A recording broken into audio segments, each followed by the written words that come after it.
ভাবি তুমি আমাকে মেরো না, তুমি কিন্তু আমার সাথে এটা অন্যায় করতেছো। ভাইয়া কিন্তু তোমাকে অনেক ভালোবাসে, তুমি ভাইয়ের সাথে অন্যায় করতেছো। দেখো ভাবি, এমনটা করো না আমার সাথে, প্লিজ আমাকে ছাড়ো। তোকে আজকে মেরেই ফেলবো। তুই আর তোর ভাই মিলে আমার জীবনটা অতিষ্ঠ করে ফেলছস। আমি আজকে তোকে মেরে শুভর হাত ধরে চলে যাব। আমি তোমাদের এসব কুকীর্তি দেখে ফেলেছি বলে তোমরা আমাকে মেরে ফেলতে চাইতেছো।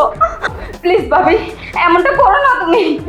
ভাবি ছাড়ো আমাকে, যা খুশি তাই করো, টাকা পয়সা যাই লাগে তোমাদের সব নিয়ে যাও, প্লিজ আমাকে ছেড়ে দাও। আর ভাবি, এই ছেলে তোমাকে কোনোদিন বিয়ে করবে না, এই তোমার টাকা পয়সা সব কিছু নিয়ে ভাগবে। দেখছো তোমার সামনে ও আমাকে কি সমস্ত কথা বলতেছে আর তুমি কিছুই বলবা না? কি কইলি? তোর এত বড় সাহস? দাঁড়া, তোর এখনই ব্যবস্থা করতেছি। এই তুমি অর্ডার টাইট করে ধরে বহো, আমি এখনই একটা রশি নিয়ে আইতাছি।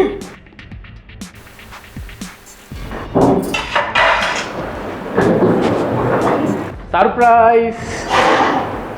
তুমি? কি হলো, আমাকে দেখে তুমি এভাবে চমকে গেলে কেন? এত বছর পর আসলাম, তুমি কি খুশি হওনি? না মানে তুমি হঠাৎ চলে আসলা, আমাকে কল দিয়ে বলতে পারতো তো। কল দেয়নি কারণ তোমাকে সারপ্রাইজ দিব বলে। আচ্ছা তুমি এত ঘামতেছে কেন? আর আমি আসছি, তুমি খুশি হও নাই? এই দেখো তোমার জন্য লাগেজ ভর্তি জিনিসপত্র নিয়ে আসছি। চলো তোমাকে এক এক করে দেখাবো, চোখ বন্ধ করতে হবে। আসো।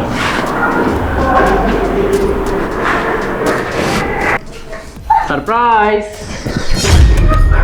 ভাইয়া তুমি আসছো, আর একটু হলো তো ওরা আমাকে মেরেই ফেলতো। তুই চিন্তা করিস না বোন, আমি চলে আসছি। আর শুধু আমি না, নিচে পুলিশও আছে, ওদের পুলিশে দিয়ে দিব। কত বড় সাহস তোর! এই ছেলের সাথে পালিয়ে যাওয়ার জন্য তুই আমার বোনকে মারতে চেয়েছিস? তুই যদি এই ছেলের হাত ধরে পালিয়ে যেতি তাহলে তুই পালিয়ে যেতি, আমার বোনকে তুই মারতে চেয়েছিস কেন? ভাইয়া ওদের কুকীর্তিগুলো আমি সব নিজের চোখে দেখে ফেলেছি, আর সেজন্যই ওরা আমাকে মেরে ফেলতে চাইছে, আর তোমার সব কিছু নিয়ে পালিয়ে যেতে চাইছিল। দেখেন ভাই, আমার কিন্তু কোনো দোষ নেই, আমি কিন্তু সব কোনো কিছুই জানতাম না। আমার কি ঠেকা পড়ছে নাকি যে আরেকজনের বউকে নিয়ে আমি পালায় যাব?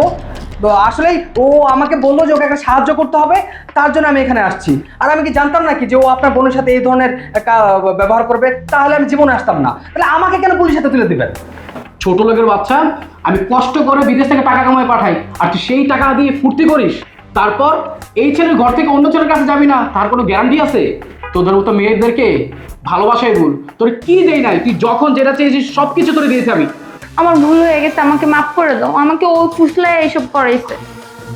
ভাইয়া এই ছেলেটা আমার ফ্রেন্ড হয়, ওকে আমি একদিন বাসায় এনেছি, এরপরে ভাবির সাথে পরিচয় করাই দিছি। এরপর থেকে ওর সাথে আমার ফ্রেন্ডশিপটা নষ্ট হয়ে যায়, আর তখন থেকে সে ভাবির সাথে অবৈধ সম্পর্কে লিপ্ত হয়।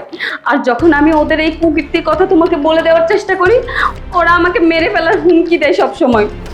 কুত্তার বাচ্চারা, তোরা আমার বোনের সাথে এরকম করছিস, আমার তো মনে হচ্ছে তোদের দুজনকে এখানে জানতে পুঁতে দেই। তোদের সব কথা আমি বাইরে থেকে শুনেছি। তোর নাগরের সাথে সংসার করবি না? যা এবার থানায় গিয়ে সংসার কর। তোদের নামে অ্যাটেম্প টু মার্ডারের মামলা দিব, তারপর থানায় গিয়ে সংসার করিস। নীলা যা তো, নিচে গিয়ে পুলিশকে ডেকে আন। আচ্ছা ভাইয়া, আমি এক্ষুনি যাচ্ছি।